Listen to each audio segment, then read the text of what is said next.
tout ce qui est extrême, je dirais, est insignifiant. Ensuite, pour expliquer cette confusion qui règne notamment au sein de la France, d'abord, je me permets de rappeler que la France aujourd'hui a des allures de cours de récréation. D'accord ?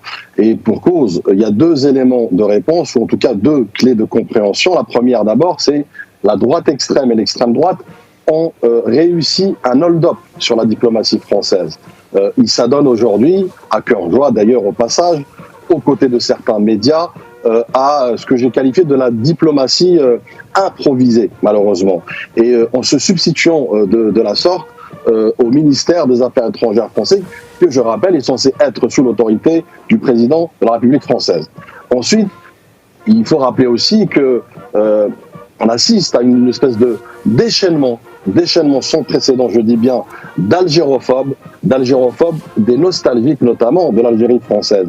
Et ensuite, nous assistons également, et c'est là où c'est le plus inquiétant, je dirais à une séquence diplomatique de la France très inquiétante, portée là aussi, là encore une fois par ce que j'ai qualifié de charlatan de la diplomatie, qui sème encore et encore, je dirais, le discours de la haine, de la surenchère, et envers qui plus est une puissance, que je rappelle, une puissance respectée, une puissance écoutée par le monde.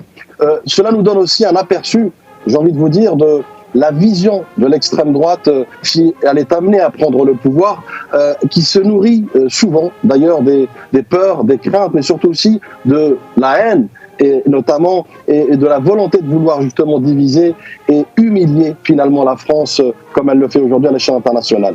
Et enfin, le deuxième clé de compréhension, si vous me permettez, c'est plutôt le gouvernement lui-même, l'état de déliquescence notamment du gouvernement et de la classe politique française. Un gouvernement français aujourd'hui qui, je dirais, en sursis perpétuel, si vous me permettez, et surtout qui cherche, je dirais, un consensus politique un tant soit peu, des extrêmes notamment, mais surtout aussi en faisant cela, il fait un grand écart notamment, mais surtout un écart vis-à-vis de ce que c'est un État et la souveraineté d'un État. Ensuite, et pour finir, peut-être pour conclure, il faut aussi rappeler en toile de fond ces influences, notamment de lobbies que j'ai qualifiés de médiatico-politico-financiers, qui, avant de s'attaquer à l'Algérie aujourd'hui, ont, je dirais, mis en sourdine, ont éclipsé le peuple français lui-même.